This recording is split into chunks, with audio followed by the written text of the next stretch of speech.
नमस्कार दोस्तों। सर्वप्रथम तो मैं राजेश मिश्र यूपीएससी वाला के इस ऑनलाइन प्लेटफॉर्म पर आप सभी का हार्दिक स्वागत करता हूं।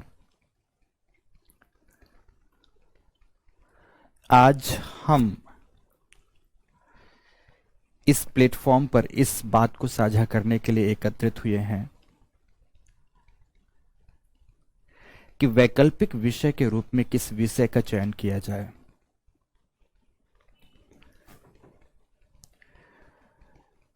यूपीएससी वाला के इस ऑनलाइन प्लेटफॉर्म पर लास्ट 1.5 मंथ से लगातार ले रही कक्षाओं के दौरान हमने लगातार बच्चों के प्रश्नों को वॉच किया और उन प्रश्नों में कुछ मौलिक बातें समझ में जो आई, तो उन प्रश्नों के निचोड़ को लेते हुए आज उनके जवाब के रूप में मैं आप सबको यह समझाने का प्रयास करूंगा कि आखिर भूगोल तमाम विषयों में से आज भी सर्वश्रेष्ठ क्यों है वैकल्पिक विषय के रूप में। सबसे पहला तो प्रश्न बच्चों द्वारा यह क्रिएट किया गया कि सर,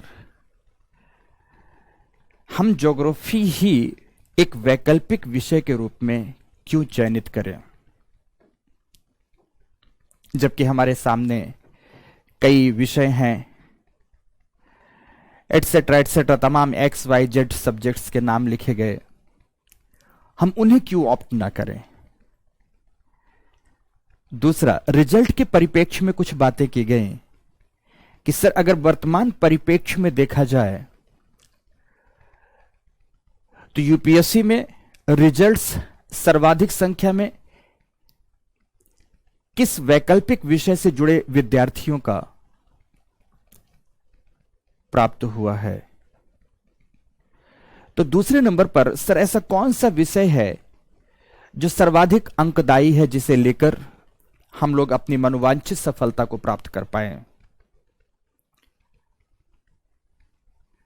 इन तमाम प्रश्नों के जवाब आज एक एक करके विश्लेषणात्मक रूप से मैं आपके सम्मुख प्रस्तुत करूंगा।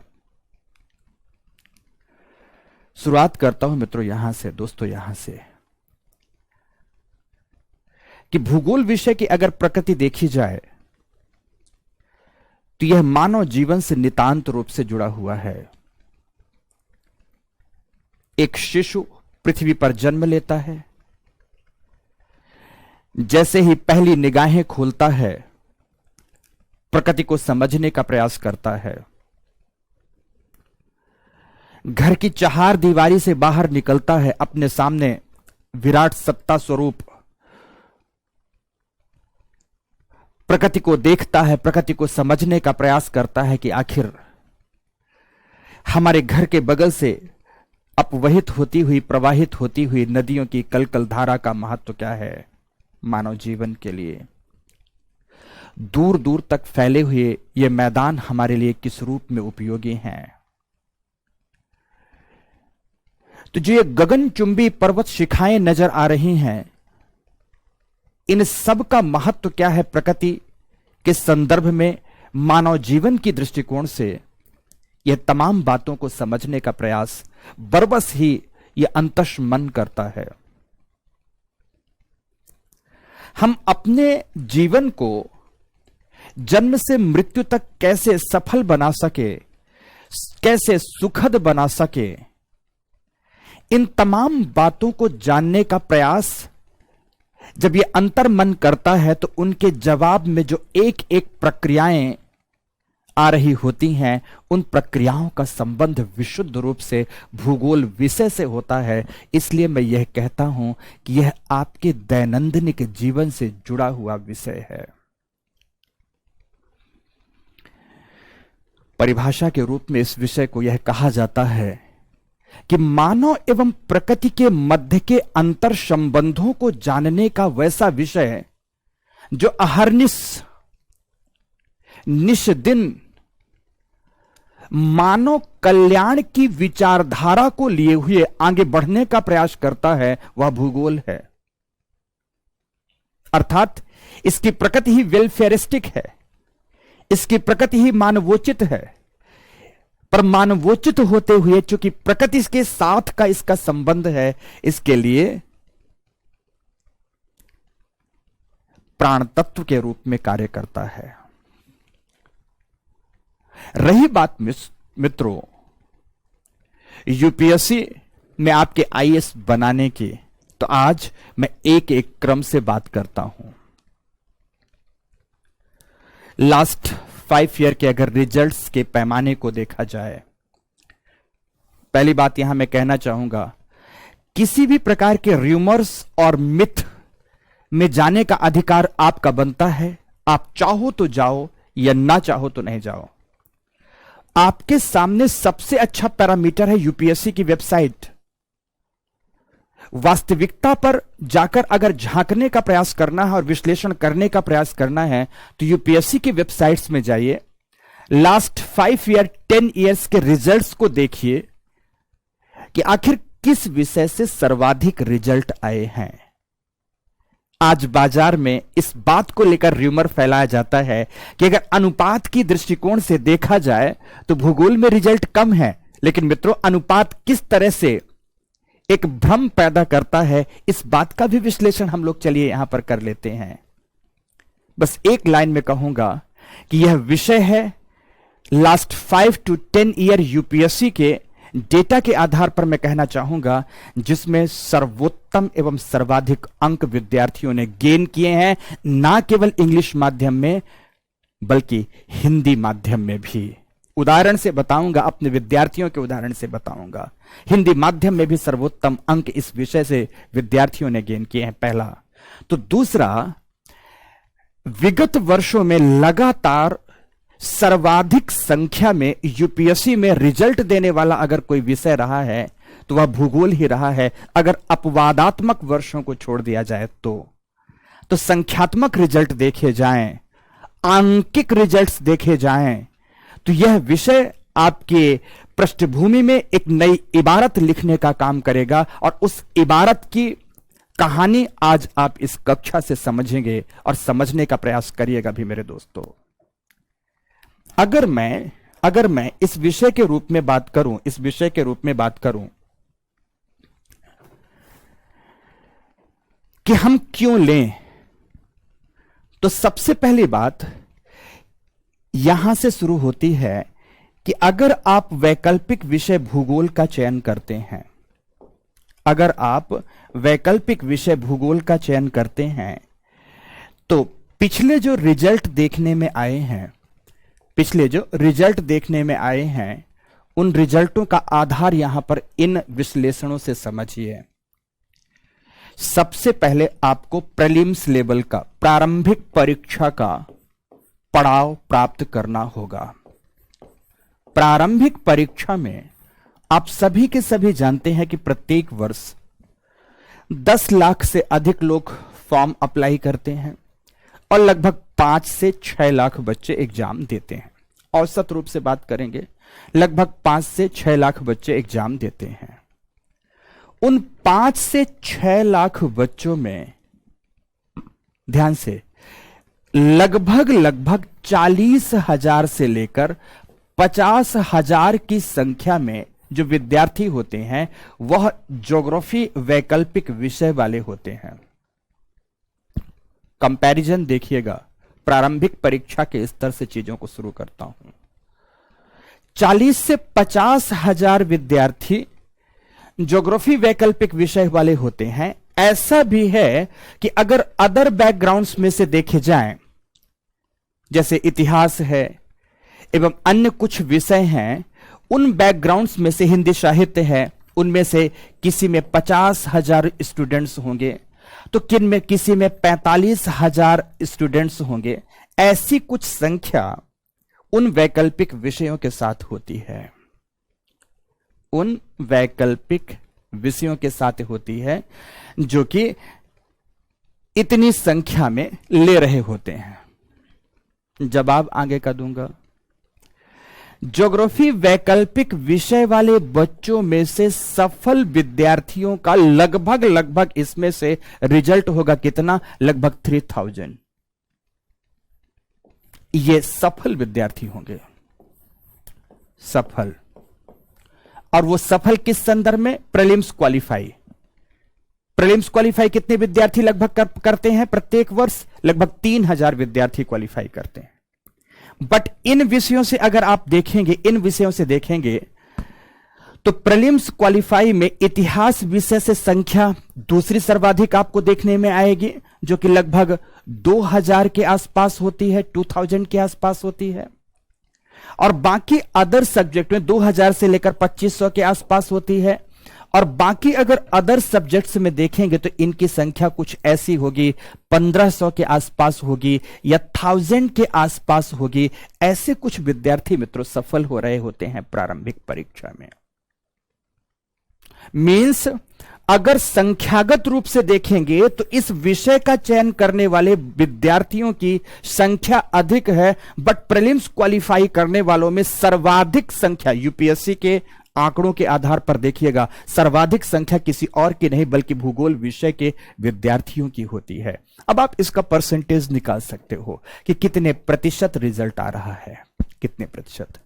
अब आपके मन में आया होगा सर ऐसा क्यों है कि जो बच्चे ज्योग्राफी वैकल्पिक विषय के रूप में ले रहे हैं उनका प्रारंभिक परीक्षा में रिजल्ट अधिक है? तो उसका जवाब मेरे सामने है, मेरे पास है। वजह क्या है मित्रों कि अगर आप इस समय पर प्रीलिम्स एग्जाम का नेचर देखेंगे, प्रीलिम्स एग्जाम का नेचर देखेंगे तो प्रीलिम्स एग्जाम में सर्वप्रथम अगर आप देखें कि ज्योग्राफी अगर पढ़ते हैं ऑप्शनल विषय के रूप में तो आप कितने क्वेश्चन कर पा रहे हैं? तो यहां पर देखना, एक तो ट्रेडिशनल ज्योग्राफी का सेक्शन हो गया, ट्रेडिशनल ज्योग्राफी। माना कि इस ट्रेडिशनल ज्योग्राफी के सेक्शन में से 10 प्रश्न आ रहा है प्रत्येक वर्ष, 10 क्वेश्चन, एक एवरेज रूप से देखें। ट्रेडिशनल ज्योग्राफी के अलावा अगर आप देखें तो इकोनॉमिक ज्योग्राफी का क्वेश्चन हो गया, इकोनॉमिक ज्योग्राफी का क्वेश्चन हो गया, जिसमें से क्वेश्चन आ रहे हैं 3 से 5 की संख्या में। आफ्टर दैट अगर एग्रीकल्चर ज्योग्राफी से क्वेश्चन देखें तो एग्रीकल्चर ज्योग्राफी से भी क्वेश्चन 3 से 5 की संख्या में आ रहे हैं। आफ्टर दैट अगर सोशियो कल्चरल ज्योग्राफी के रूप में देखें, सोशियो कल्चरल ज्योग्राफी के रूप में देखें तो सोशियो कल्चरल ज्योग्राफी से भी प्रत्येक वर्ष ही लगभग 3 से 4 प्रश्न पूछे जाते हैं। और अगर आप वैकल्पिक विषय ज्योग्राफी लेते हैं तो मेरे प्यारे दोस्तों एक बात ध्यान रखना, इससे जुड़कर एक नया सब्जेक्ट जो उभर कर बहुत ही वृहद रूप में यूपीएससी प्रीलिम्स में आया है वह है एनवायरमेंट प्लस इकोलॉजी का टॉपिक, जिसमें से इंडिपेंडेंटली लगभग 15 क्वेश्चन पूछे जाते हैं, लगभग 15 क्वेश्चन पूछे जाते हैं। वह विद्यार्थी जो ज्योग्राफी ऑप्शनल पढ़ता है उसे एनवायरमेंट एंड इकोलॉजी में एज मिल रहा होता है, उसे ट्रेडिशनल ज्योग्राफी में एज मिल रहा होता है, उसे सोशियो इकोनॉमिक ज्योग्राफी में एज मिल रहा होता है, उसे एग्रीकल्चरल ज्योग्राफी में एज मिल रहा होता है। और इन तमाम सेक्शन से पूछे गए प्रश्नों में से जो वैकल्पिक विषय का विद्यार्थी होगा, ध्यान से पहले प्रश्नों की संख्या देख लो, यहां पर 25 और ये हो गई 35 और ये एक्स्ट्रा हो गई, मींस 35 से लेकर 40 प्रश्न प्रत्येक वर्ष ज्योग्राफी ऑप्शनल से जुड़े विषय बिंदुओं से प्रीलिम्स एग्जामिनेशन के अंतर्गत पूछा जाता है। अदर बैकग्राउंड का स्टूडेंट अगर इनमें से, ध्यान से, अदर बैकग्राउंड का स्टूडेंट, एक अच्छा स्टूडेंट अगर इन क्वेश्चंस में से 20 से 22 की संख्या में प्रश्न हल करता है तो आपके साथ यहां फर्क क्या पड़ता है? आप यहां से 30 की संख्या में आप प्रश्न, 30 से 32 की संख्या में आप प्रश्न हल कर रहे होते हैं। और इन प्रश्नों का अंतर, लगभग 10 प्रश्नों का अंतर अगर प्रीलिम्स एग्जामिनेशन में हो सकता है तो मित्रों आप आर या पार होते हैं। इसलिए इस दृष्टिकोण से यूपीएससी में प्रीलिम्स एग्जामिनेशन पास करने वाले विद्यार्थियों की सर्वाधिक संख्या किसकी होती है? ज्योग्राफी ऑप्शनल सब्जेक्ट वाले विद्यार्थियों की। आंकड़ों की दृष्टि से मित्रों देखेंगे, एक तो पहला कारण यह हो गया कि प्रीलिम्स में सर्वाधिक संख्या में रिजल्ट्स क्वालिफाई करने वालों में हमारा यह विषय देता है। दूसरे नंबर पर आइए सभी, दूसरे नंबर पर हम बात करते हैं मेंस एग्जामिनेशन के। तीनों लेवल की एग्जाम की बात कर रहे हैं। एक यहां पर मेंस लेवल एग्जामिनेशन की बात करते हैं, एग्जाम की बात करते हैं। अगर आप प्रत्यक्ष रूप से देखें तो मेंस एग्जामिनेशन में एक तो जीएस का पेपर है और दूसरी तरफ एसए का पेपर है। एसए का पेपर निबंध लेखन का पेपर है। जीएस के संदर्भ में जनरल स्टडीज के जो पेपर 4 होते हैं, तो paper first and paper third का संबंध प्रत्यक्ष रूप से ज्योग्राफी ऑप्शनल के टॉपिक से है। जैसे मैं आपको यहां पर स्लाइड्स के रूप में सिलेबस भी लेकर आया हूं, आप स्लाइड्स के रूप में आप देखें, जस्ट वेट, मैं अब आपको स्लाइड दिखाना चाहूंगा। सामान्य अध्ययन पेपर फर्स्ट शुरुआती खंड में आप देखोगे तो हिस्ट्री, इंडियन सोसाइटी आदि से रिलेटेड टॉपिक हैं, बट इसके लास्ट टॉपिक्स में देखिए, यहां पर देखिएगा ध्यान से, ये ज्योग्राफी से विशुद्ध रूप से संबंधित टॉपिक हैं। विश्व भर के प्रमुख प्राकृतिक संसाधनों का वितरण दक्षिण एशिया और भारतीय उपमहाद्वीप के संबंध में, और इससे भी पहले यहां पर है कि विश्व के भौतिक भूगोल की मुख्य विशेषताएं, जिसे आप salient feature of world physical geography के नाम से जानते हैं, यहां से लेकर यहां तक, जिसमें से फिजिकल ज्योग्राफी, इकोनॉमिक ज्योग्राफी, और इकोनॉमिक ज्योग्राफी के बाद यहां पर आइए कॉन्टेम्परेरी ज्योग्राफी। कंटेम्प्रेरी ज्योग्राफी में कुछ डिजास्टर एंड डिजास्टर मैनेजमेंट के टॉपिक हैं, तो कुछ इकोलॉजिकल टॉपिक हैं। ये ज्योग्राफी के विषय बिंदु हैं। और जिस समय पर आप ज्योग्राफी वैकल्पिक विषय पढ़ रहे होते हैं, वैकल्पिक सब्जेक्ट्स के रूप में पढ़ रहे होते हैं, तो मित्रों आपको यकीन के साथ बताता हूं कि ऑप्शनल सब्जेक्ट्स में जो नगरीकरण से संबंधित समस्याएं आदि से संबंधित टॉपिक जो ऑप्शनल विषय का विद्यार्थी पढ़ता है, वह किसी अन्यत्र क्षेत्र में नहीं पढ़ता है, वह किसी अन्यत्र क्षेत्र में नहीं पढ़ता है। और आपको यह भी बता दूं कि यहां पर जो आप संप्रदायवाद देखते हैं, जो आप क्षेत्रवाद देखते हैं, रीजनलिज्म वगैरह देखते हैं, यह भी वैकल्पिक विषय ज्योग्राफी के प्रत्यक्ष रूप से सिलेबस के टॉपिक है। और वह सिलेबस भी प्रमाण के रूप में मैं आज आपके सामने लाया हुआ हूं कि अगर आप ऑप्शनल सब्जेक्ट में यह बात पढ़ लेते हैं, तो ना तो जीएस के इन खंडों को पढ़ने की जरूरत है, ना ही इन खंडों की जरूरत है। मित्रों ध्यान से, यहां पर संख्या की बात की गई है, तो जल्दी से बताओ, पॉपुलेशन ज्योग्राफी का एक पार्ट है कि नहीं?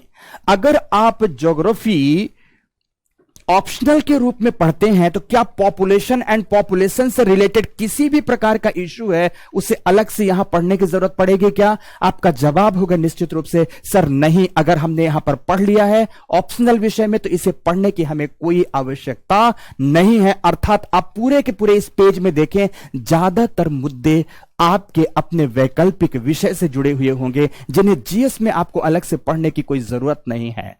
अगर जीएस में आप पढ़ते भी हो तो बहुत छिछले लेवल का अध्ययन होता है, बहुत सतही लेवल का अध्ययन होता है। लेकिन यहां जब ऑप्शनल के रूप में आप पढ़ते हैं तो बहुत ही गहराई लिए हुए होता है, डेप्थ लिए हुए होता है। तो उस विषय को यहां पर डेप्थ से पढ़ोगे, डेप्थ से लिखोगे, तो निश्चित रूप से अन्य विषयों के विद्यार्थियों की तुलना में आप इन खंडों में ज्यादा अंक प्राप्त कर सकोगे। पहला तो प्रश्न पत्र प्रथम का मैंने उदाहरण दिया। अब इसके बाद हम लोग प्रश्न पत्र 3 में चलते हैं, जिसके मुख्य टॉपिक हैं technology, economic development, biodiversity, environment, security and disaster management.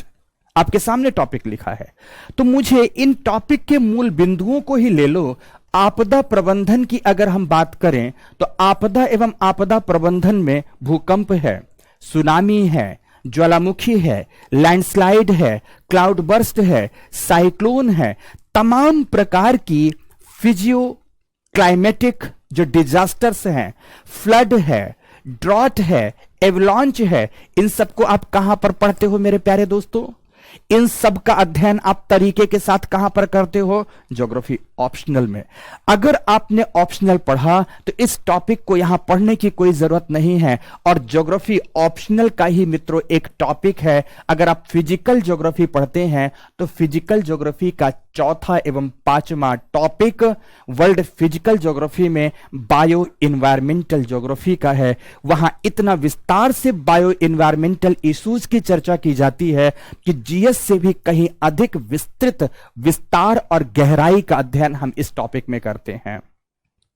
तो मेरे प्यारे दोस्तों, फिर से यहां पर देखना कि अगर आपने ज्योग्राफी ऑप्शनल पढ़ा तो आपको एनवायरमेंट एंड इकोलॉजी अलग से पढ़ने की जरूरत नहीं है, डिजास्टर एंड डिजास्टर मैनेजमेंट अलग से पढ़ने की जरूरत नहीं है। तो जिन्हें आप इकोनॉमिक इश्यूज के रूप में देखते हैं, उसे आप अगर यहां ज्योग्राफी के रूप में देखने की कोशिश करें तो ध्यान से मैं आपको दिखाना चाहूंगा कि राष्ट्र की मुख्य फसलों के बारे में कहां पर आप पढ़ते हो? जल्दी से बताओ। सिलेबस में ज्योग्राफी के इश्यूज पर पढ़ते हैं। सिंचाई के पैटर्न, जितने भी प्रकार हैं, सिंचाई की जो प्रणालियां हैं, विधियां हैं, समझ रहे हैं, भंडारण की तमाम विधियां हैं, परिवहन है, विपणन है, तथा इन सबसे संबंधित जो किसानों की मौलिक समस्याएं हैं, इसका भी अध्ययन आप किसके अंतर्गत करते हैं?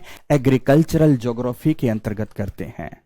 एग्रीकल्चरल ज्योग्राफी के साथ साथ, ध्यान से, एग्रीकल्चरल ज्योग्राफी के साथ साथ जहां हम इस खंड में आए, आगे के खंड की चर्चा करना चाहूंगा कि चलो मैं अगर इन टॉपिक को छोड़ भी दूं तो एग्रीकल्चर में ही जब लैंड रिफॉर्म की बात आती है तो हम एग्रीकल्चरल प्रॉब्लम्स एंड रेमेडीज में लैंड रिफॉर्म की चर्चा ज्योग्राफी के अंतर्गत बड़े ही विस्तार से करते हैं। तो यह खंड भी आप भूगोल में पढ़ेंगे तो इंफ्रास्ट्रक्चरल डेवलपमेंट्स के अंतर्गत एनर्जी है, पोर्ट है, रोड्स है, एयरपोर्ट्स हैं, रेलवेज हैं, इन सब का अध्ययन भी आप भूगोल के अंतर्गत ही करेंगे। मींस मेरे कहने का अर्थ है कि इकोनॉमी के भी जो कई टॉपिक हैं उनका अध्ययन आप इकोनॉमिक ज्योग्राफी के अंतर्गत 100% मींस 100% अध्ययन के रूप में पूरा कर पाएंगे। तो देखो, कई इकोनॉमिक इश्यूज हैं जिन्हें आपको जीएस में पढ़ने की जरूरत नहीं पड़ेगी। एनवायरमेंट एंड इकोलॉजी बिल्कुल जीएस में पढ़ने की जरूरत नहीं पड़ेगी। डिजास्टर एंड डिजास्टर मैनेजमेंट बिल्कुल भी आपको पढ़ने की जरूरत नहीं पड़ेगी, क्योंकि आपने उसे ऑप्शनल सब्जेक्ट के रूप में पढ़ा है। तो नीचे के अब सिलेबस के विषय बिंदुओं को दिखाने की मुझे आवश्यकता नहीं। तो इस प्रकार से मेरा कहने का अर्थ है मित्रों कि अगर आपने वैकल्पिक विषय के रूप में ज्योग्राफी लिया तो आप paper first and paper third से प्रत्यक्ष रूप से कई के कई खंड ऐसे होंगे जिन्हें आप अपने ऑप्शनल से ही पढ़ लोगे तो जीएस में आपको एज मिल जाएगा। समझ में आई मेरी बात कि नहीं? अगर अंकों की दृष्टिकोण से मैं बात करूं, किसके दृष्टिकोण से? अंकों की दृष्टिकोण से बात करूं तो ध्यान से समझना, मुख्य परीक्षा की अगर बात करें अंकों में, मुख्य परीक्षा में जीएस का paper first and paper third दोनों को मिला दिया जाए तो दोनों में ऑप्शनल सब्जेक्ट से जुड़े हुए खंडों में लगभग 220 से 230 नंबर के प्रश्न आप जीएस के हल कर पाएंगे। और जीएस के ऐसा नहीं है कि इन प्रश्नों को हल ज्योग्राफी ऑप्शनल के अलावा विषय वाले बच्चे नहीं करेंगे, लेकिन अगर इसमें आप ध्यान रखना, अगर आप इसमें 50 to 55% या 60% मार्क्स ला रहे हैं तो दूसरे बैकग्राउंड के बच्चे इसमें केवल 30% मार्क्स ही लाएंगे। यकीन रखना मित्रों, उन्हें इससे ज्यादा मार्क्स इस खंड में नहीं आएगा। आप जहां 60% मार्क्स ला रहे हैं वहीं दूसरे बैकग्राउंड के बच्चे वहां 30% मार्क्स ला रहे हैं। इसका मतलब है कि आप निश्चित रूप से उन सभी बच्चों से एज में हो जिनका वैकल्पिक विषय कोई और है। और मित्रों, आज तो र्यूमर ने कुछ अन्य ऐसे वैकल्पिक विषयों की ओर लोगों के रुझान को मोड़ा है जिनका कोई जीएस से संबंध ही नहीं, जिनका कोई निबंध लेखन से संबंध ही नहीं, बस केवल वैकल्पिक विषय के रूप में है। उन विषयों को लेकर क्या करोगे? उन विषयों को लेकर अपने भविष्य का निर्माण कैसे करोगे? इस बात को देखने और समझने का प्रयास करना। अभी जीएस के संदर्भ में आते हैं। उसके बाद अगर हम ध्यान से समझना, अगर हम निबंध की बात करें, आप सभी के सभी जानते हैं कि प्रत्येक वर्ष आपको 2 निबंध लिखने पड़ते हैं। 2 निबंध लिखने पड़ते हैं 250 नंबर में से। पहला निबंध 125 नंबर का और दूसरा निबंध भी 125 नंबर का होता है।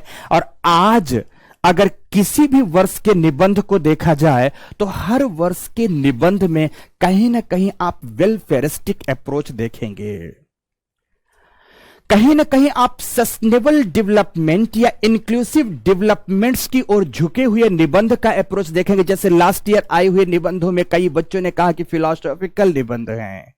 जब मैंने बच्चों के सामने प्रश्नों के टॉपिक को, निबंध के टॉपिक को लेकर डिस्कस किया कि ये फिलोसॉफिकल नहीं, ये वेलफेयरिस्टिक अप्रोच लिए हुए निबंध के टॉपिक है, जिनकी चर्चाएं हम विस्तार पूर्वक पर्सपेक्टिव इन ह्यूमन ज्योग्राफी, मतलब मानव भूगोल में संदर्श के विषय बिंदु पर करते हैं कि निश्चयवाद क्या है, संभववाद क्या है, नवनियतिवाद क्या है, तो आर्थिक नियतिवाद क्या है, सांस्कृतिक नियतिवाद क्या है, और उसी में हम लोग पढ़ते हैं मानव कल्याणवाद क्या है, सुधारवाद क्या है। तो मानव कल्याणवाद के अंतर्गत जिन विषय बिंदुओं की चर्चा हम करते हैं वहां से पूछे गए निबंध के विषय वस्तु थे। तो एक तो आपको सीधे कल्याणवाद से संबंधित टॉपिक से आपको एक निबंध मिल जाता है। अगर यहां से नहीं मिला तो नोटिस करिएगा मित्रों, एक निबंध आपको एनवायरमेंटल इशू से रिलेटेड मिलता है। और जिस समय पर आप ज्योग्राफी में एनवायरमेंट पढ़ते हैं ना, तो एनवायरमेंट को कॉन्टेम्परेरी इशू से जोड़कर, इन्वायरमेंट को ट्रेडिशनल टॉपिक से जोड़कर, इन्वायरमेंट को इकोनॉमिक कॉन्टेक्स्ट से जोड़कर, इन्वायरमेंट को अपने सोशियो कल्चरल एलिमेंट्स से जोड़कर हम देखते हैं। और जब उस लेवल का देख चुके होते हैं तो आपको यहां पर निबंध लिखने में भी बड़ी सहजता प्रतीत होती है, बड़ी सहजता महसूस होती है। अर्थात आपको यहां तो 220 से 230 नंबर का टॉपिक मिल ही रहा है, लगभग 125 नंबर का टॉपिक आपको यहां से भी प्रत्यक्ष रूप से प्रत्येक वर्ष मिलता है। तो दोस्तों, इसे कहते हैं आम के आम गुठलियों के दाम। मीन्स आपने वैकल्पिक विषय को 500 नंबर का अपना तैयार तो किया ही, उस 500 नंबर के साथ साथ, उस 500 मार्क्स के साथ साथ आपको यहां से भी चीजें मिल रही हैं। यहां से 230 नंबर का मिल रहा है, यहां से 125 नंबर का मिल रहा है। मीन्स मोटे मोटे तौर पर अगर मैं कहूं तो लगभग 350 से 360 नंबर का टॉपिक आपको यहां से मिल रहा है। अर्थात 850 से 900 नंबर का टॉपिक आपको ज्योग्राफी ऑप्शनल से प्रत्यक्ष रूप से यहां पर मिलता है। जीएस की बात अभी कर रहे हैं। अब तीसरे लेवल के एग्जामिनेशन की अगर मैं बात करूं, थर्ड लेवल के एग्जामिनेशन की बात करूं, तो थर्ड लेवल में आता है मित्रों आपकी साक्षात्कार परीक्षा। कौन सी आती है? इंटरव्यू आता है, साक्षात्कार परीक्षा आती है। अब साक्षात्कार परीक्षाओं के दौरान आप हमेशा ध्यान रखेंगे या कि आपसे समसामयिक मुद्दों पर प्रश्न पूछेगा, समसामयिक मुद्दों पर प्रश्न पूछेगा। अब समसामयिक मुद्दे होंगे तो कैसे होंगे? देखो, पहला मुद्दा होता है जियोपॉलिटिकल इशू होता है। कौन सा इशू होता है? जियोपॉलिटिकल इशू होता है। अब जल्दी से मुझे बताओ, जियोपॉलिटिकल ज्योग्राफी का अध्ययन आप भूगोल विषय में करते हैं कि नहीं करते हैं?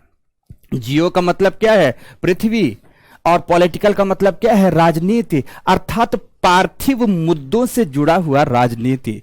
बड़ा सिंपल सा जवाब है। अगर आपसे कोई पूछता है कि आखिर रशिया के लिए यूक्रेन आंखों की किरकिरी क्यों बना हुआ है, आखिर क्या ऐसे मुद्दे हैं, क्या ऐसे इशू हैं, क्या ऐसे कारण हैं कि रूस किसी भी स्थिति पर यूक्रेन को नाटो देशों के साथ सम्मिलित नहीं होना चाहता है, तो मित्रों यकीन रखना इसका बेस्ट रिप्लाई, इसका बेस्ट आंसर एक ज्योग्राफी वैकल्पिक विषय का ही स्टूडेंट ज्योग्राफिकल कंटेक्स्ट से दे सकता है, जो कि मेन कारण था। तो अन्य विषयों का विद्यार्थी इसे कभी नहीं देगा। आपको बताना होगा कि आखिर वेस्ट एशिया, पश्चिम एशिया हमेशा जलजले में क्यों रहता है। आखिर दुनिया के लिए क्रॉस रोड क्यों बना हुआ है? आखिर दुनिया की नजरों में पश्चिम एशिया ही क्यों रहता है? आखिर हिंद महासागर वैश्विक राजनीति का अड्डा क्यों बना हुआ है? आखिर वह हिंद महासागर जिसे शांत झील की भांति देखा जा सकता था, आज उबलते हुए जल का क्षेत्र क्यों कहलाता है? चाहे स्ट्रिंग ऑफ पर्ल पॉलिसी की बात की जाए, तो चाहे अन्य देशों की नजरों पर, निगाहों पर चुभता और गड़ता हुआ यह भौगोलिक क्षेत्र की बात की जाए, मित्रों इसका जवाब कोई और नहीं बल्कि वैकल्पिक विषय भूगोल का ही विद्यार्थी सटीक रूप से दे सकता है। और इन्हीं क्षेत्रों से संबंधित प्रश्न आपसे लगातार पूछे जा रहे हैं प्रत्येक वर्षों में, तो इसका जवाब देने में भी आपको बेहतर मदद मिली गई। दूसरा, ज्योग्राफी विषय में आपको कुछ इस रूप में भी हेल्प मिलती है कि सपोज आपसे कहा गया कि आप किसी एक क्षेत्र के ब्यूरोक्रेट्स हो, ऑफिसर हो, आपके पास नीतियों के क्रियान्वयन के लिए अधिकार प्राप्त हैं, गवर्नमेंट पॉलिसीज हैं, उन गवर्नमेंट पॉलिसीज में से कुछ पॉलिसीज का चयन कर आपको अपने क्षेत्र के विकास के लिए चुनना है। तो क्षेत्रीय विकास की अवधारणा क्या होती है, इसे आप पढ़ते हैं regional development and planning topic के अंतर्गत कि आपका क्षेत्र क्या है। जब भी क्षेत्र का विकास करना है तो क्षेत्र के विकास में प्रादेशिक आयोजना के जो मुद्दे हो सकते हैं, उनके आधार क्या होते हैं, उन आधारों को कोई और नहीं बल्कि आपका यह वैकल्पिक विषय समझाता है कि मानव कल्याण किस प्रकार से होता है और मानवीय कल्याण की उपादेयता को सिद्ध करने के लिए किस किस प्रकार के प्रयास किए जाने चाहिए। तो नियोजन की दिशा किस प्रकार की होनी चाहिए, प्लानिंग की डायरेक्शन किस दिशा किस ओर होनी चाहिए, ताकि उस प्रदेश का सर्वांगीण विकास हो सके, मानव का सर्वांगीण कल्याण हो सके। तो मानव जाति के सर्वांगीण कल्याण के लिए जो आप पदाधिकारी बनना चाहते हैं, तो आपके नियोजन की प्रक्रिया या आपके कार्यों की दिशा क्या होगी, इसका सर्वोत्तम जवाब कुछ ऐसे टॉपिक प्रदान करते हैं। और इनका अध्ययन कहीं और नहीं बल्कि आप कहां करते हो, ज्योग्राफी ऑप्शनल सब्जेक्ट्स के अंतर्गत करते हो। अभी ऑप्शनल का भी सिलेबस दिखाऊंगा और ये एक एक विषय बिंदु दिखाऊंगा कि आपके पाठ्यक्रम में है या नहीं है। तो कुल मिलाकर मेरे कहने का मतलब है कि समसामयिक इशू हो, चाहे कल्याण परक इशू हो, चाहे कल्याण परक मुद्दे हों, या तीसरे नंबर में चाहे नियोजन परक मुद्दे हों, इन तमाम प्रकार के मुद्दों का जिक्र आपके अगर किसी सब्जेक्टगत विषय के रूप में होता है तो वह वैकल्पिक विषय के रूप में होता है, जिसके लिए आपको यहां से प्रॉपर मदद मिलती है। अगर किसी और बैकग्राउंड का विद्यार्थी एक्स वाई जेड कुछ भी मार्क्स प्राप्त करता है तो निश्चित रूप से आप एक्स प्लस मार्क्स प्राप्त करते हैं, वाई प्लस मार्क्स प्राप्त करते हैं, जेड प्लस मार्क्स प्राप्त करते हैं। इसीलिए प्रत्येक वर्ष के परिणाम में ज्योग्राफी ऑप्शनल से सर्वाधिक रिजल्ट होते हैं। अगर एक फाइनल रिजल्ट्स के रूप में दिखाऊं तो मैंने क्या यहां पर आंकड़ा दिया था कि अगर ज्योग्राफी की बात करूं, मैं ज्योग्राफी की बात कर रहा हूं कि यहां सपोज ज्योग्राफी से शामिल होने वाले बच्चों की संख्या 40,000 में थी, 40,000 में थी मित्रों। तो पीटी क्वालिफाई करने वाले बच्चों की संख्या ज्योग्राफी विषय से 3,000 हुई। तो फाइनल रिजल्ट्स की अगर मैं बात करूं, फाइनल रिजल्ट्स की बात करूं तो ज्योग्राफी से लगभग 150 बच्चे क्वालिफाई कर रहे होते हैं। क्या कर रहे होते हैं मित्रों? क्वालिफाई कर रहे होते हैं, सेलेक्ट हो रहे होते हैं। तो मेरे प्यारे दोस्तों, यूपीएससी की वेबसाइट में जाकर देखना, इतना रिजल्ट लास्ट 10 to 20 ईयर्स में, लास्ट 5 to 10 ईयर्स में किस सब्जेक्ट ने दिया है। यह चीज आपको चेक करना है। झूठे वादों, झूठे भ्रम आदि पर बिल्कुल पढ़ने की आवश्यकता नहीं। मींस सर्वाधिक रिजल्ट देने वाला विषय यह है। हां, अब एक बात जरूर है, अदर सब्जेक्ट की मैं बात करता हूं, अदर सब्जेक्ट्स की बात करता हूं। अदर सब्जेक्ट वाले आंकड़ों को कैसे छुपाकर आपके सामने एक भ्रम पैदा करते हैं, उस भ्रम की स्थिति को भी यहां पर देखिए। जैसे वहां पर 50,000 बच्चे सम्मिलित हुए, 50,000 बच्चों में से सपोज 2,000 बच्चे सेलेक्ट हुए। क्या हुए? 2,000 बच्चे सेलेक्ट हुए। और 2,000 भी नहीं, प्रीलिम्स क्वालिफाई किए, सपोज 1500 बच्चे क्वालिफाई किए। कितने बच्चे क्वालिफाई किए? 1500 बच्चे क्वालिफाई किए। और प्रीलिम्स क्वालिफाई करने वाले 1500 बच्चों में से रिजल्ट आया सपोज 80 स्टूडेंट्स का। रिजल्ट आया कितना? 80 स्टूडेंट्स का रिजल्ट आया है मित्रों। रिजल्ट आया 85 स्टूडेंट्स का। तो मुझे जल्दी से बता दो कि अगर परसेंट यहां पर निकाला जाए, अगर परसेंट यहां पर निकाला जाए तो परसेंट किसका अधिक होगा? देखो, दो व्यक्ति खड़े हैं, मैं आपको सरल सी बात बताता हूं। दो व्यक्ति खड़े हैं, एक अमीर है और एक गरीब है। दो व्यक्ति खड़े हैं, समझना आंकड़ों का भ्रम कैसे फैलाया जा सकता है। अमीर है एवं गरीब है। एक व्यक्ति कहता है कि मैं ऐसा हूं, यहां दो व्यक्तियों की बात कर रहा हूं, एक्स की और वाई की। एक व्यक्ति कहता है मैं जितना कमाता हूं अपने कमाई का 90% अपने भोजन में खर्च करता हूं, अर्थात मैं बहुत ही उदार हूं, मेरा भोजन का खर्च सर्वाधिक है। ये क्या बोले? अगर भोजन का खर्च सर्वाधिक है। और ये व्यक्ति कहता है कि मैं अपनी कुल कमाई का 10% ही भोजन में खर्च करता हूं। तो यहां पर समझो कि यह उदार नहीं, यह कंजूस है, क्योंकि इसका भोजन में खर्च कम है। तो आंकड़ों का भ्रम तो आपको ऐसा भी हो सकता है, जबकि वास्तविकता यह है कि यह केवल महीने में 100 रुपया कमा रहा था। यह महीने में कितना रुपया कमा रहा था? 100 रुपया कमा रहा था। लेकिन इसकी जहां तक बात है, इसकी बात जहां तक है, तो मित्रों यह महीने में 10,000 रुपया कमा रहा था। तो ध्यान रखो कि 10,000 रुपया कमाने वाला अगर महीने में अपना 10% खर्च कर रहा है तो लगभग 1,000 रुपया खर्च कर रहा है। जबकि यह कितना खर्च कर रहा है? यह 90 रुपया खर्च कर रहा है। इसका मतलब कि सच्चाई यह है कि यह आज भी अपने पोषण में, अपने उत्तम पोषाहार के रूप में 1000 रुपीज व्यय कर रहा है, जबकि इसके पास केवल 90 रुपया ही खर्च करने के हैं, जिससे उत्तम पोषाहारों की प्राप्ति नहीं हो सकती। केवल यह देखने में आंकड़े का भ्रम होता है। ठीक इसी प्रकार से हमेशा याद रखना कि जिन विषयों में प्रीलिम्स क्वालिफाई करने वाले बच्चों की संख्या कम है, सपोज एक उदाहरण देता हूं, मान लीजिए बॉटनी सब्जेक्ट है, बॉटनी सब्जेक्ट है। अब बॉटनी सब्जेक्ट से 50 लड़का ही क्वालिफाई किया है प्रीलिम्स में, 50 लड़का क्वालिफाई किया बॉटनी सब्जेक्ट से, 50 स्टूडेंट्स क्वालिफाई किया है। अब उस 50 स्टूडेंट्स में से, ध्यान रखना, 50 स्टूडेंट्स में से अगर 5 विद्यार्थी भी फाइनल सिलेक्शन पाता है, 5 स्टूडेंट्स भी फाइनल सिलेक्शन पाता है, तो अगर परसेंटेज की दृष्टिकोण से देखेंगे तो इसका परसेंट बाकी सब्जेक्ट्स की तुलना में अधिक हो जाएगा। तो अब बॉटनी सब्जेक्ट वाले कहने लगे कि मेरा सब्जेक्ट बेहतर है क्योंकि मेरे सब्जेक्ट्स से परसेंटेज अधिक है, एक एवरेज रिजल्ट अधिक है। तो मित्रों, एवरेज एक भ्रम है। यहां इस संदर्भ में देखें कि एवरेज एक भ्रम की स्थिति पैदा कर रहा है। यहां तो अगर आपने ऐसे सब्जेक्ट्स का चयन किया तो आप उस रेशियो में, जो पहला सिलेक्शन का फिल्टर जोन है ना, उस फिल्टर जोन में ही इतना फिल्टर हो चुके होंगे कि यहां तक पहुंचना आपके लिए बहुत कठिन हो जाएगा। तो आप अपने लिए इजी वे का चयन करिए, जहां अगर उन विषयों को लें तो प्रीलिम्स भी क्वालिफाई कर पाएं, मेंस भी आसानी से क्वालिफाई कर पाएं। आसानी का मतलब यह नहीं कि बिना पढ़े क्वालिफाई कर पाएंगे, मेहनत तो करनी होगी। यूपीएससी का कोई शॉर्टकट रूट नहीं है और यूपीएससी का कोई बेहद आसान रास्ता भी नहीं है, मेहनत तो मित्रों करनी होगी। तो आप वैसे विषयों का चयन करें जहां सापेक्षिक रूप से आसानी से रिजल्ट प्राप्त किया जा सके और सापेक्षिक रूप से रिजल्ट का आकार भी इतना हो कि उसमें आपका भी रिजल्ट हो सके। इसलिए मित्रों, ऐसे विषय क्यों नहीं, ऐसे विषयों का चयन क्यों किया जाए जिसमें से केवल भ्रम की स्थिति नजर आती हो।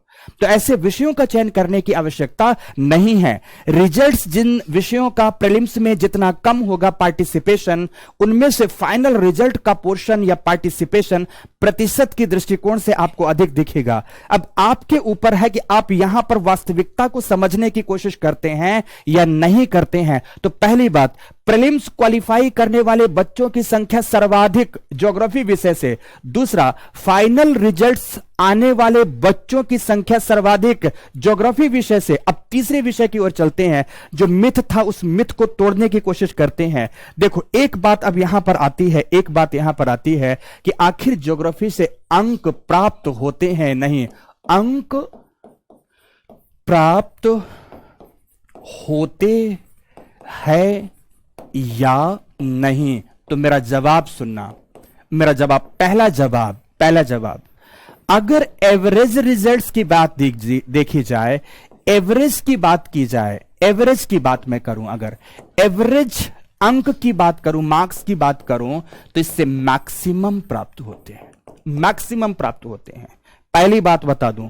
दूसरी बात बताता हूं, एवरेज के अलावा टोटल मार्क्स अगर देखे जाएं, ऑब्टेन मार्क्स की बात कर रहा हूं, टोटल मार्क्स देखे जाएं तो यही वह विषय है जिसको दोनों माध्यम अलग करके आपको दिखाता हूं।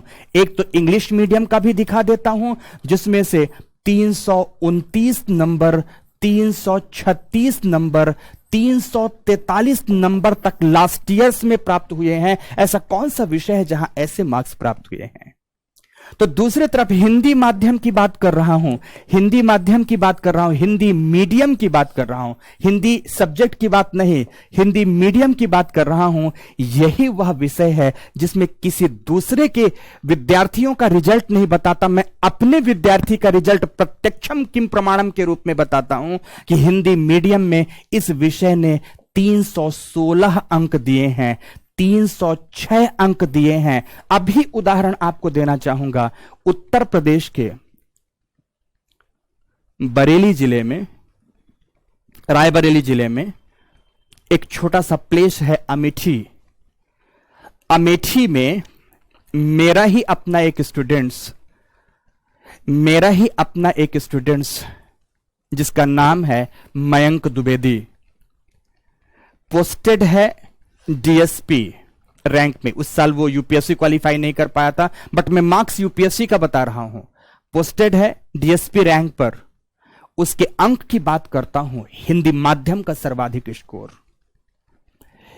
मींस यही वह विषय है जिसमें औसत रूप से ढेर सारे बच्चों के अंक 290 से लेकर 305 या 310 तक प्राप्त हुए हैं हिंदी माध्यम में। तो मित्रों, एक बात फिर से पूछना चाहूंगा, ऐसा दूसरा कौन सा विषय है जिसने हिंदी माध्यम में, एवरेज की बात कर रहा हूं, एवरेज इतने मार्क्स किसी को दिलाए हों? उदाहरण से आपसे पूछूंगा। अभी इस वर्ष हिंदी माध्यम में टॉप किया है रवि सिहाग ने। रवि सिहाग का वैकल्पिक विषय हिंदी साहित्य था, और जल्दी से मुझे बता दो उन्होंने हिंदी साहित्य में कितना मार्क्स प्राप्त किया है? जल्दी से आप मुझे बता दो, रवि सिहाग ने हिंदी लिटरेचर में कितना मार्क्स किया है? सच बताऊं, अगर उन्हें हिंदी लिटरेचर के आधार पर पास करना होता तो हो सकता है इंटरव्यू कॉल नहीं होता।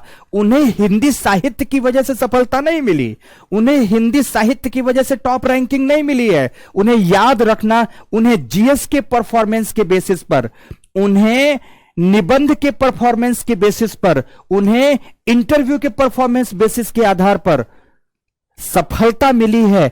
इसीलिए कहता हूं मित्रों, र्यूमर्स और मिथ को ध्यान से समझने की कोशिश करना। अगर वहां पर जाओगे तो सब चीजें गड़बड़ होंगी और आपके लिए, आपकी मुट्ठी में पछतावे के अलावा कुछ और हासिल नहीं होगा।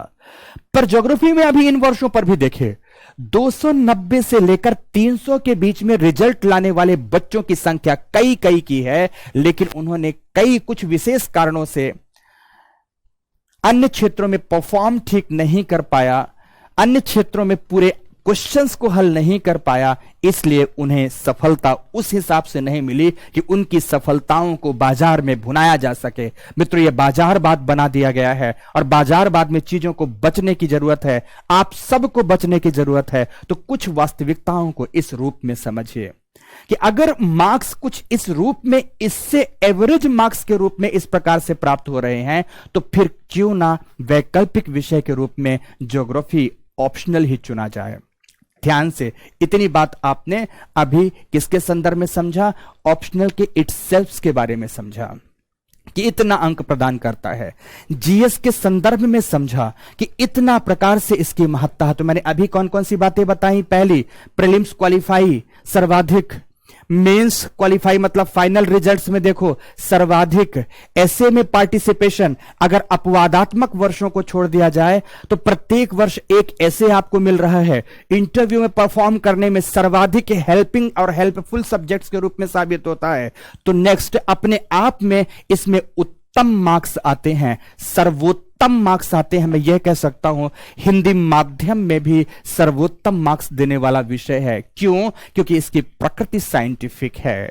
साइंटिफिक प्रकृति होने का अर्थ यहां यह नहीं कि यह विज्ञान है, बल्कि इसका कारण है कि यहां पर प्रत्येक बातों की समीक्षा वास्तविकता के स्तर पर की जाती है, तर्क वितर्कों के आधार पर की जाती है, कारण कार्य संबंधों के आधार पर की जाती है। तो यहां पर किसी भी प्रकार की त्रुटि होने की संभावना नहीं रहती है। इसलिए मित्रों यह एक बेहतर विषय होता है। कैसा विषय है? बेहतर विषय है। अब नेक्स्ट चरण पर चलते हैं। बच्चों के दिमाग में एक यह भी मिथ दिया गया है, जो कि आपके प्रश्नों से मुझसे पूछा गया है कि सर ज्योग्राफी ऑप्शनल का मैंने सुना है सिलेबस बड़ा है, सिलेबस अधिक है। अब मेरा जवाब सुनना कि सिलेबस मित्रों देखने में बड़ा है। यह केवल देखने में विस्तृत सिलेबस लगता है, लेकिन वास्तविकता यह है कि यह सिलेबस अगर संश्लिष्ट रूप से देखा जाए, गहरी पैनी नजर से देखा जाए, तो यह सिलेबस विस्तृत नहीं, संक्षिप्त हो जाता है। कैसे संक्षिप्त हो जाता है समझने की कोशिश करना। इस बात को मैं यहां से समझाना चाहूंगा।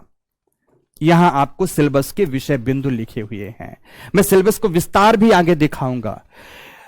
आप सभी जानते हैं वैकल्पिक विषयों में 2 प्रश्न पत्र होते हैं। पेपर फर्स्ट 250 नंबर का, पेपर सेकंड भी 250 नंबर का होता है। ज्योग्राफी में भी कुछ ऐसा ही है, पेपर फर्स्ट और पेपर सेकंड है। पेपर फर्स्ट में अगर आप टॉपिक देखते हैं तो 5 फिजिकल ज्योग्राफी के हैं, भौतिक भूगोल के सिद्धांत हैं ये, तो 5 ह्यूमन ज्योग्राफी के हैं, मतलब कुल 10 टॉपिक हैं। और इधर अगर इंडियन ज्योग्राफी में देखेंगे, ध्यान रखना ये वर्ल्ड ज्योग्राफी का सेक्शन है, तो world physical geography and world human geography 5 और 5 कुल 10 टॉपिक। तो यहां पर इंडियन ज्योग्राफी में कुल 10 टॉपिक, देखने की संख्या में यहां पर टॉपिक कितने हो रहे हैं आपके पास? ये टॉपिक है 20। लेकिन रियलिटी क्या है? ये 20 टॉपिक कैसे नहीं है, इस बात को समझो, इस बात को समझो। एक एक करके समझने की कोशिश करते हैं, एक एक करके समझने की कोशिश करते हैं। कुछ टॉपिक हैं जो एग्जैक्ट हूबहू यहां है और वहां भी हैं। जैसे मैं यहां पर दिखाना चाहूंगा आपको, ह्यूमन ज्योग्राफी में चलते हैं। इकोनॉमिक ज्योग्राफी का आपको यह सेक्शन दिख रहा है आर्थिक भूगोल का, आर्थिक भूगोल का, जिसमें primary, secondary and tertiary activities को पढ़ते हैं। प्राइमरी में कृषि आता है, संसाधन आता है, वानिकी आता है, मत्स्यन आता है, ये सारा टॉपिक आता है। सेकेंडरी में उद्योग एवं विनिर्माण आता है, टर्शियरी में व्यापार आता है, परिवहन एवं संचार सुविधाएं आती हैं। तो देखो यहां है क्या? संसाधन, कृषि, उद्योग, परिवहन, संचार एवं व्यापार। अर्थात जब यहां विश्व के संदर्भ में इनकी अवधारणाएं पढ़ रहे होते हैं, तो वैश्विक संदर्भ में पढ़ी गई इन्हीं अवधारणाओं का एप्लीकेशन पार्ट आता है भारत के भूगोल में। केवल एप्लीकेशन पार्ट यहां पर हो जाता है भारत के भूगोल में। जैसे एक उदाहरण देना चाहूंगा, उद्योगों के अवस्थिति को प्रभावित करने वाले कारक आपको पढ़ना है, जीएस में भी पढ़ना है। उद्योगों के अवस्थिति को प्रभावित करने वाले कारक आपको पढ़ना है यहां पर। तो उन कारकों को पढ़ते हुए आपने वेबर का सिद्धांत पढ़ा, तो वेबर का सिद्धांत भारत के लौह इस्पात उद्योगों के संदर्भ में एप्लीकेबल है कि नहीं, पढ़ा यहां भी और इसका एप्लीकेशन देखा यहां भी। उदाहरण यहां से ले लिया, एप्लीकेशन देखा यहां, तो उस एप्लीकेशन को देखकर आप जवाब सरलता से दे सकते हैं। उस एप्लीकेशन के बेसिस पर आप जवाब सरलता से देख सकते हैं। खनन क्रिया क्या है? खनन क्रिया के संदर्भ में संसाधन कितने प्रकार के होते हैं, उन्हीं संसाधनों के प्रकारों का अध्ययन भारत में भी करना है, बस उदाहरण अलग कर देना है। कृषि क्रिया क्या है? कृषि में पशुपालन क्या है? खाद्य संग्रहण क्या है?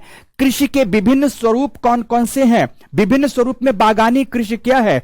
फलोद्यान कृषि क्या है? समझ रहे हैं? खाद्यान्न उत्पादन की कृषि क्या है?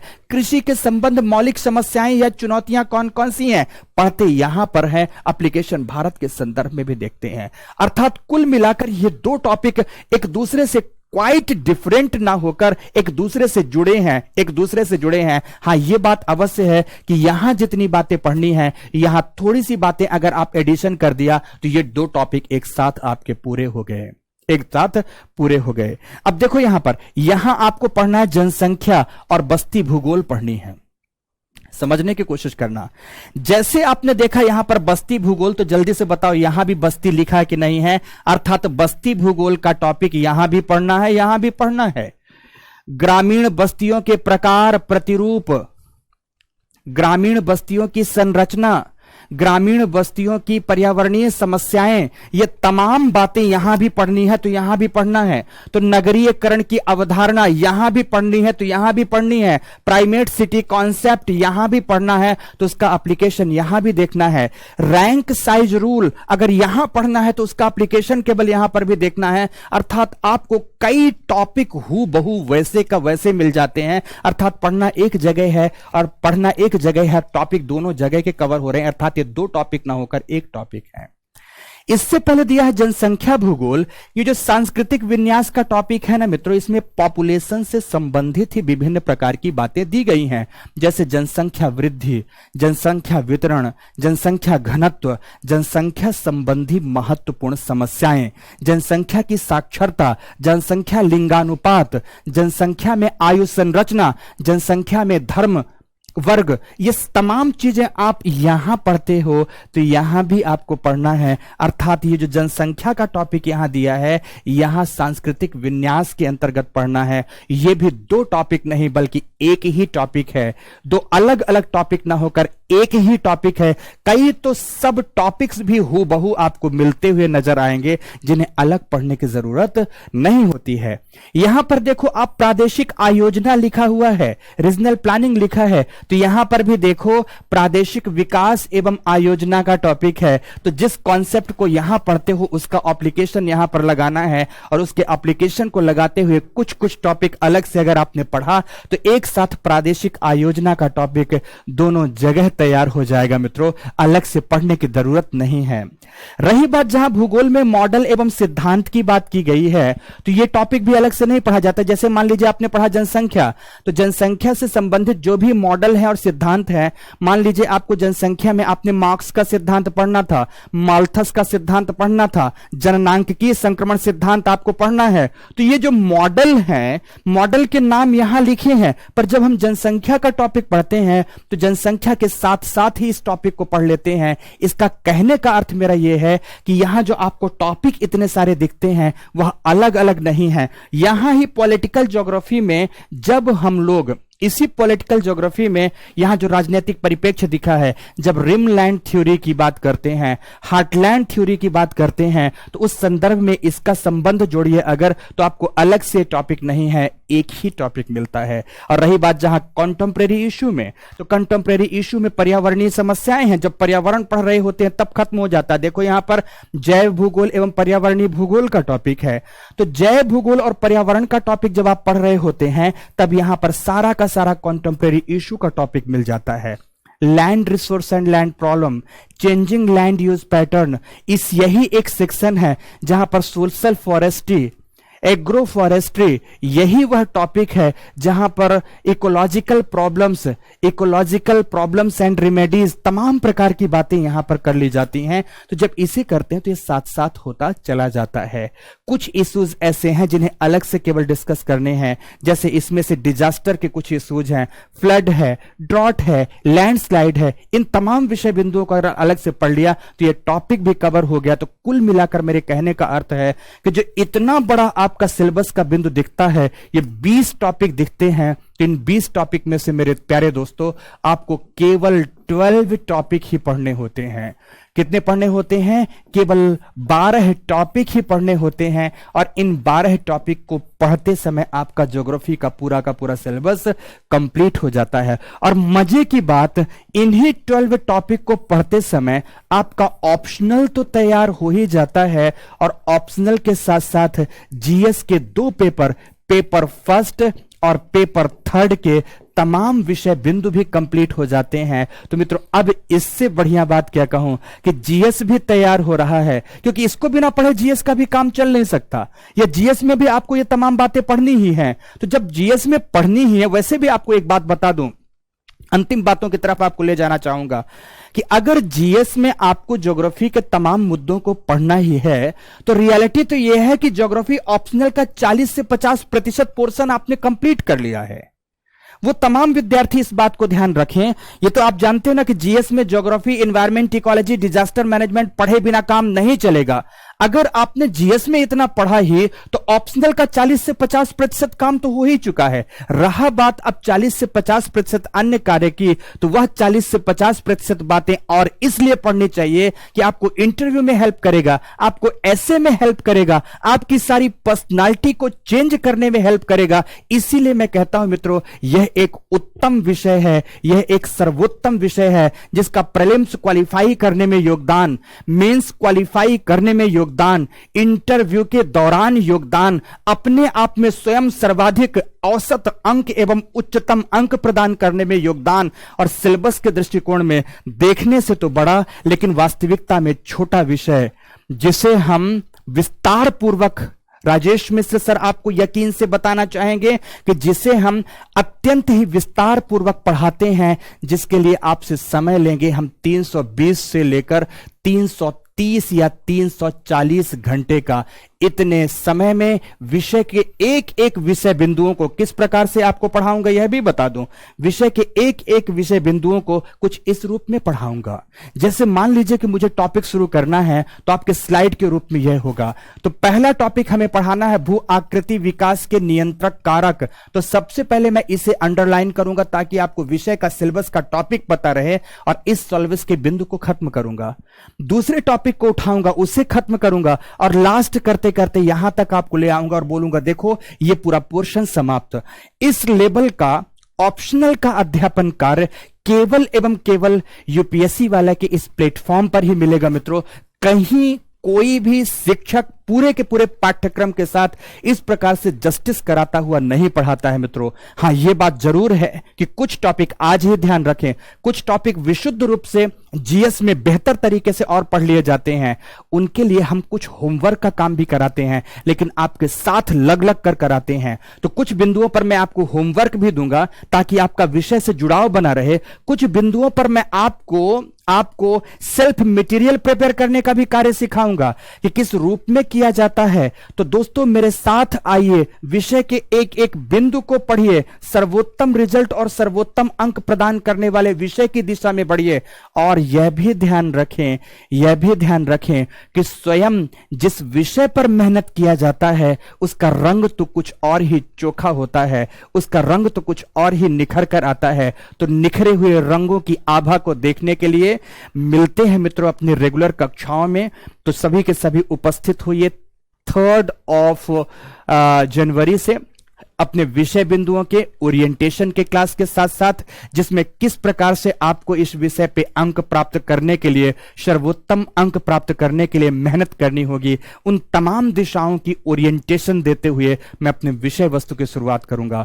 धन्यवाद, यहीं पर समाप्त करता हूं। हाँ, ये जरूर बता दूं कि आज ही आपको दिखा दूं कि अगर सिलेबस के रूप में देखेंगे तो सिलेबस के मैंने सारे के सारे प्रथम प्रश्न पत्र और द्वितीय प्रश्न पत्र के सारे बिंदुओं को मैंने आपको यहां पर दिखाया हुआ है कि ये सिलेबस है। और सिलेबस में भी जैसे मैंने पीछे बात कही थी ना कॉन्टेम्परेरी इश्यू में, वही भूस्खलन, वही भूकंप, वही सुनामी, वही बाढ़, वही अनावृष्टि मतलब सूखा, वही महामारी, वही पर्यावरणीय मुद्दे, सारा सिलेबस मुझे आपको यहां बताने का वक्त नहीं है मित्रों, अदरवाइज क्लास आपकी बहुत लंबी हो जाएगी। अदरवाइज आपको दिखा दिखा कर बताता कि जो बात आपको यहां पढ़नी है वही बात आपको कहीं और भी पढ़नी है।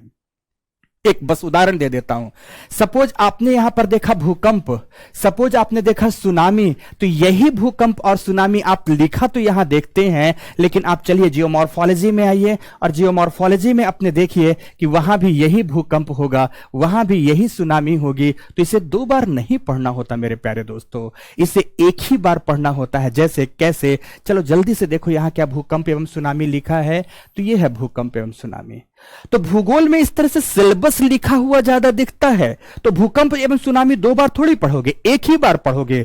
और एक ही बार पढ़ते हुए भारत के संदर्भ में उसका एग्जाम्पल भी एक ही बार में देना है। तो ये 2 बार दिखा बट पढ़ना एक बार है। और तमाम ऐसे भूगोल का सिलेबस भरा पड़ा है, इसीलिए संक्षिप्तता के साथ, सारगर्भिता के साथ, सटीकता के साथ, उपयुक्तता के साथ, शुद्धता के साथ, पूर्णता के साथ इस विषय को पढ़ने के लिए उपस्थित होइए। 3 जनवरी से क्लास की समाप्ति करता हूं मित्रों, समय आपका ज्यादा ले लिया, धन्यवाद, बहुत बहुत धन्यवाद।